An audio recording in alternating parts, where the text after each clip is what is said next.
നമ്മുടെ കോഴിക്കോട്ടുകാർക്ക് മറ്റൊരു നാട്ടുകാർക്കും ഇല്ലാത്തൊരു വിശേഷ വിദ്യയായിട്ടുള്ള ഒരു സ്വഭാവമുണ്ട്. 4 ലൈറ്റും കുറച്ച് ആൾക്കാരെയും കണ്ടിട്ടുണ്ടെങ്കിൽ പിറ്റേ ദിവസം മുതൽ നമ്മുടെ കോഴിക്കോടുകാർ അവിടെ ഉണ്ടാകും. അത്തരത്തിലുള്ള ഒരാളാണ് ഞാൻ. കോഴിക്കോടുകാരി അല്ലെങ്കിൽ പോലും കർമ്മവശാൽ ഞാനിപ്പോൾ ഒരു കോഴിക്കോടുകാരി ആയതുകൊണ്ട് ഒരു പാരമ്പരിക് silk and cotton jewellery exhibition എന്നൊക്കെ ഒരു ബോർഡ് കണ്ടപാട് ആകാംക്ഷ കൊണ്ട് ഞാൻ അതിൻ്റെ ഉള്ളിലേക്ക് വലിഞ്ഞേറി ചെന്നു. കയ്യിലൊരു സാധനം വാങ്ങിക്കാനുള്ള പൈസ ഇല്ലെങ്കിലും അഹങ്കാരമൊന്നും ഞാൻ കാണിച്ചില്ല. ആ നേരത്ത് ഞാൻ മാടമ്പള്ളിയിലെ മനോരോഗ്യമായി മാറിക്കൊണ്ടിരിക്കുകയായിരുന്നു. കൈ കിട്ടിയ എല്ലാ മാലകളും വളകളും എല്ലാം കയ്യിലെടുത്ത് നോക്കി.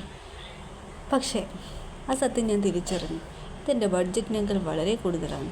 അതുമാത്രമല്ല, ഇമാതിരി സാധനങ്ങളൊന്നും ഞാൻ ഉപയോഗിക്കുകയില്ല. പക്ഷേ ഇതിനൊക്കെ അപാര ഭംഗിയാണ് കേട്ടോ. ഇതൊക്കെ ആരും ഉപയോഗിക്കണമെന്ന് എനിക്കറിയത്തില്ല. പക്ഷെ ഇതൊക്കെ കൈ പിടിക്കാൻ നല്ലൊരു സുഖമില്ലായിരുന്നു. എല്ലാത്തിനും 650, 750, 350. ഇനി ഒരു സൂത്രം കാണിച്ചു തരാം കേട്ടോ. കുറച്ചുകൂടെ മുന്നോട്ട് പോയാലേ അത് കാണാൻ പറ്റുള്ളൂ. അത് കയ്യിലെടുക്കുമ്പോൾ ഞാനത് നിങ്ങൾക്ക് കാണിച്ചു തരാം. എല്ലാത്തിനും ഭയങ്കര വിലയായിരുന്നിട്ടുണ്ടെങ്കിലും എല്ലാം കാണാനും നല്ല ഭംഗിയുണ്ടായിരുന്നു. ഇത് കണ്ടോ, ഇതിനാണ് അവിടെ ഞാൻ ഏറ്റവും ചെറിയ വില കണ്ടത്. ആ പുളിങ്കുരു പോലുള്ള സാധനത്തിന് 300 രൂപ. ഇതിൻ്റെ പിന്നെ വില ഞാൻ ചോദിക്കാൻ നിന്നില്ല, വെറുതെ എന്തിനാ ചമ്മന്ന്. പിന്നെ ഒരുപാട് ജയ്പൂർ കോട്ടൺസ്, ഗുജറാത്തി ഐറ്റംസ്, ബെഡ്ഷീറ്റുകൾ, കോട്ടൺ സാരികൾ, കൈത്തറി ഐറ്റംസ്, കരകൗശല വസ്തുക്കൾ, കമ്മലുകൾ, മാല, പിന്നെ എന്തൊക്കെയാണ് ഞാൻ കണ്ടത്. പിന്നെ കുറച്ച് ആയുർവേദിക് പ്രൊഡക്ട്സ്, ഹോം അപ്ലയൻസസ് അല്ലല്ലോ, കിച്ചൺ ഐറ്റംസ്, അങ്ങനെ കുറേ സാധനങ്ങളൊക്കെ ഉണ്ടായിരുന്നു. എന്നെപ്പോലെ കുറേ വട്ട പിടിച്ചതുങ്ങൾ വേറെ ആൾക്കാരൊക്കെ ഉള്ളിലേക്ക് കയറി പോകുന്നുണ്ടായിരുന്നു. ഇതൊക്കെ ആൾക്കാർ വാങ്ങിക്കാൻ തന്നെയാണോ എന്ന് എനിക്കറിയില്ല.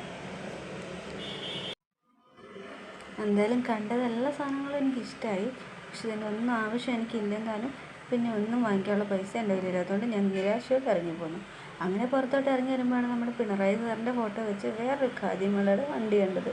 എനിക്കും വേണം ഖാദി എന്നൊക്കെ പറഞ്ഞു. അവിടെ എന്തോ ഷൂട്ടൊക്കെ നടക്കുന്നുണ്ടായിരുന്നു. കുട്ടികളൊക്കെ അതിൻ്റെ പുറകെ നടക്കുന്നുണ്ടായിരുന്നു. എന്തായാലും ഞാനൊന്നും വാങ്ങിയില്ല. Bye by.